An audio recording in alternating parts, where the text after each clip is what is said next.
Hello, class. So, Gothic fiction is probably the most famous aspect of Romanticism and the one with the most extensive legacy. In fact, sometimes it kind of gets conflated with Romanticism as a whole. At least, often when we think about Romantic literature, we're picturing Gothic literature in our heads. Um, Whereas we know from this class, of course, that Romanticism has many, many different expressions. As with other forms of dark romanticism, Gothic literature is typically interested in exploring the negative potential of human nature, taking transcendental romanticism interest in knowing things by intuition, and interpreting that as gut instinct, as impulse, and even as madness. And while romanticism in general tends to explore and appeal to the emotions, Gothic literature is interested in inciting feelings of dread, awe, and terror in the reader.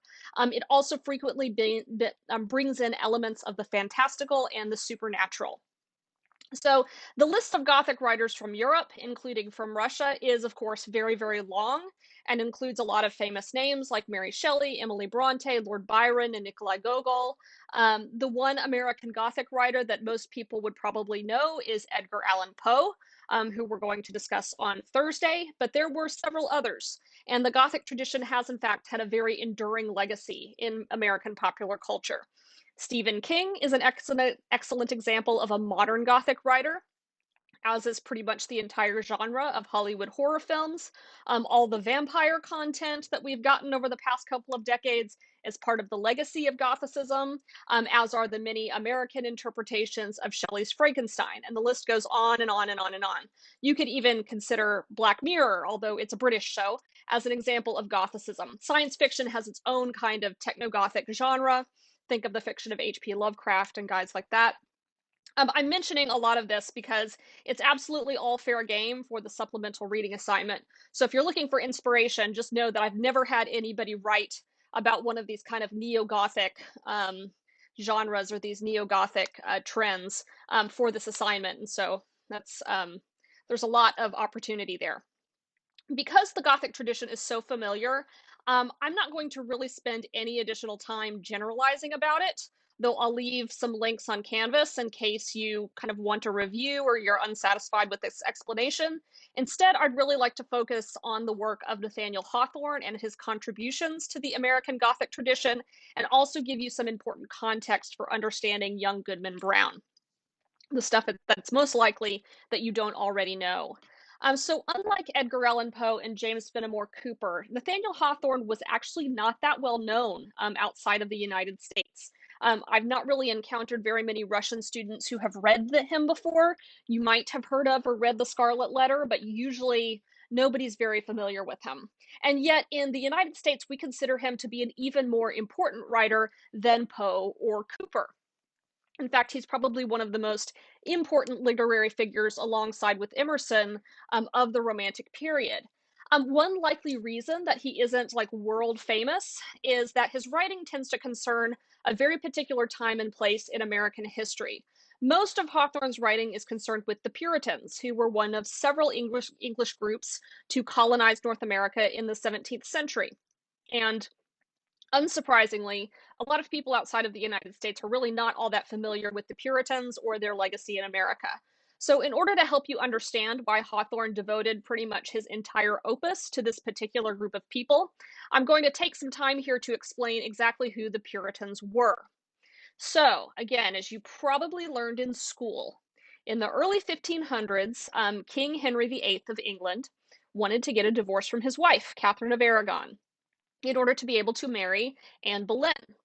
Because England was Catholic at that time, and because the Catholic Church forbids divorce, Henry had to petition the Pope in order to get an annulment. The Pope said no, and in response, Henry basically set off the whole English Reformation. In 1834, he issued something called the Acts of Supremacy, in which he declared himself the supreme head of the Church of England, breaking entirely with the Pope and establishing a new sovereign church in England. The Church of England was nominally Protestant, and under Henry, Catholicism was essentially outlawed. Convents and monasteries were dissolved and their wealth was confiscated. His immediate successor, Edward VI, was a raised Protestant and continued to take the Church of England in that direction. He, however, ruled only 6 short years before dying and being succeeded by his half sister Mary I, who was the daughter of Catherine of Aragon, who was a Spanish princess, and Mary made England Catholic once again. When Mary I was succeeded by Elizabeth I, the Church of England became Protestant again. And it kind of went back and forth like this, with England and sometimes the entirety of Western Europe going to war at various points over religion, sometimes Catholics against Protestants, and sometimes even certain Protestant groups against other Protestant groups. There was a lot of religious violence in Europe during the 15 and 1600s. Even when the Church of England was Protestant, however, this was not enough to satisfy some people who, firmly convinced of Protestant doctrine, believed that the Anglican Church, as it is still called, was too close in form to Catholicism. So the central teachings of Protestantism is that you become a Christian by your faith alone, and not through adherence to any rituals and not through the performance of good works. That all you need to do in order to be considered a Christian is to believe in Jesus Christ. Furthermore, Protestants held to the priesthood of all believers, which meant that people did not need a priest to read and interpret the Bible for them and to mediate their relationship with God. Rather, individuals should be taught to read scripture for themselves. This is why Protestantism was associated with a surge in literacy. The Anglican Church, which preserved many Catholic rituals as well as the hierarchy of the priesthood, was seen by some radical Protestants as still too Catholic. One of the groups that believed this was known as the Puritans because they sought to practice a form of Protestantism that was purified of Anglican Catholic influence. However, because of the unity between church and state in England, to criticize the church in this way was also to criticize the monarch and therefore to challenge his or her supreme authority. So, as a result, Puritans were hated and persecuted by nearly everyone, Catholic and Protestant monarchs alike. Therefore, when opportunities to leave England and help colonize the New World arose, Puritans were some of the first to volunteer. The first Puritan settlement was established in 1620 at Plymouth Colony, which is over on the far right, kind of in the middle of this map, that little hook part of what is now modern Massachusetts. These, by the way, these settlers at Plymouth were sometimes also called the Pilgrims, and they're the ones that are associated with the American holiday of Thanksgiving. Another colony was established in Massachusetts Bay in 1629 on the land that is now Boston. So over here, you see Boston and Cambridge, where Harvard is, and slightly north of that, we see Salem, et cetera. A lot of the major sites for the events of this story and a lot of Hawthorne's work. Over the rest of the 17th century, additional settlements popped up all over this region that we now call New England. So Rhode Island was founded by Puritans, Connecticut was founded by Puritans, New Hampshire, etc. All of those little states up there in the far northeast, we call New England for this reason. So the Puritans, as I said, were religious radicals for their time. Because they were seeking to purify all Catholic influence from the religious practice, they adopted this very austere form of worship that had no liturgy, no decorations in their churches. They were iconoclasts, so you were not supposed to have images of saints. Protestants did not worship saints or of even of Jesus or really even any symbols of God. They practiced no rituals except for baptism and the Eucharist, and even baptism would remain highly controversial among different Protestant sects throughout most of this period.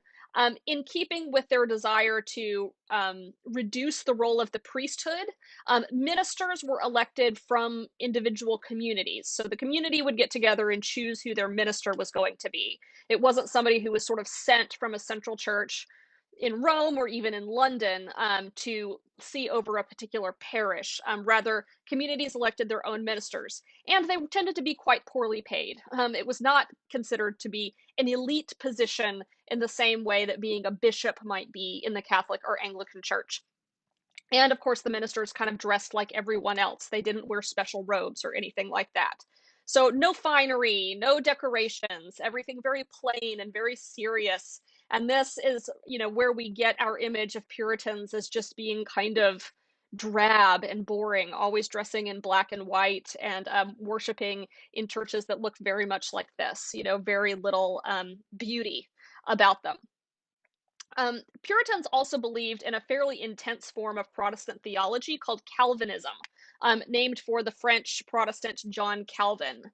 The central idea of Calvinism is that because God knows and is in control of everything, he determines which individuals will be Christian and therefore destined for heaven, as well as which will be damned. So your spiritual status, whether you are a Christian or not, is determined from birth and it cannot be changed.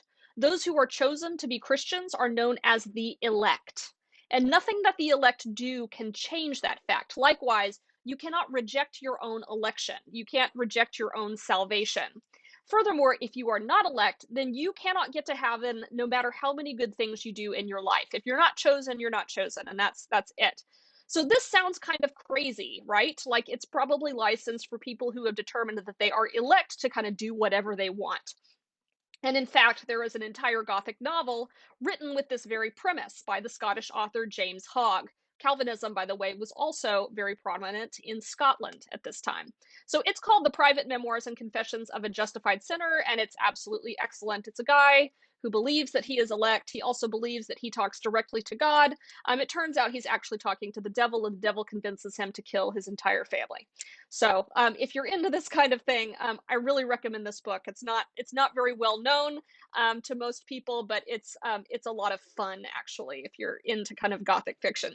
So, however, there were some among the Puritans who really tried to solve this problem of maybe you get to do whatever you want to do if you are one of the elect, by saying that there must be some signs by which we can determine who is elect and who is not, and that perhaps the signs that we ought to look for are the good works that the elect perform. So, if you are the type of person who does a lot of good things, then that must be a sign that you are one of the elect.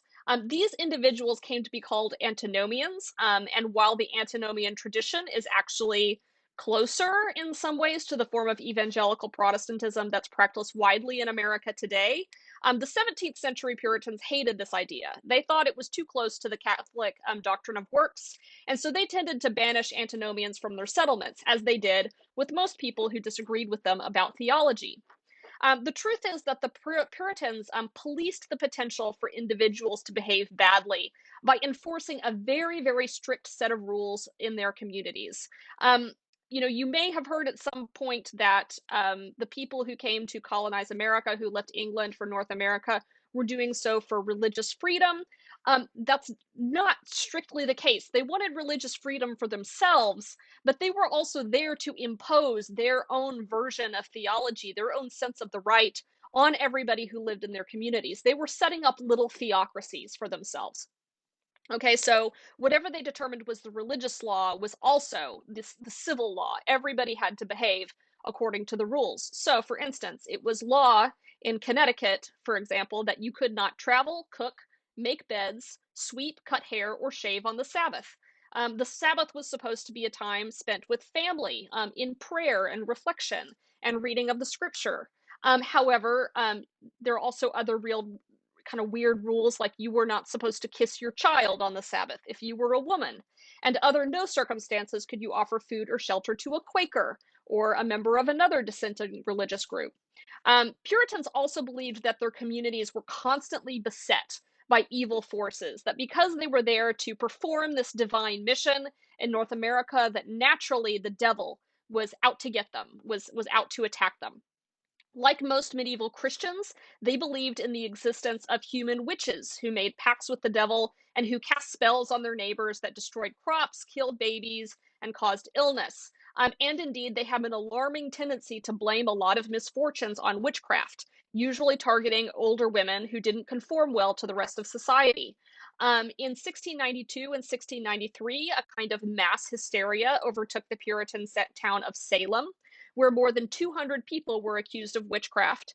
30 were found guilty and 9 were executed.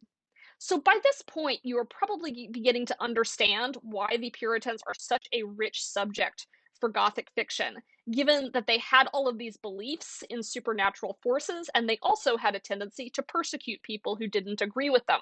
So there were a few excellent examples of Puritan Gothic in modern fiction or modern theater, film, etc. So, for example, Arthur Miller's 1953 play, The Crucible, is a retelling of the Salem witch trials story that uses the event as an allegory for the crusade of Joseph McCarthy, whose efforts to root out communists in the US government and also in Hollywood led to the persecution of many innocent people.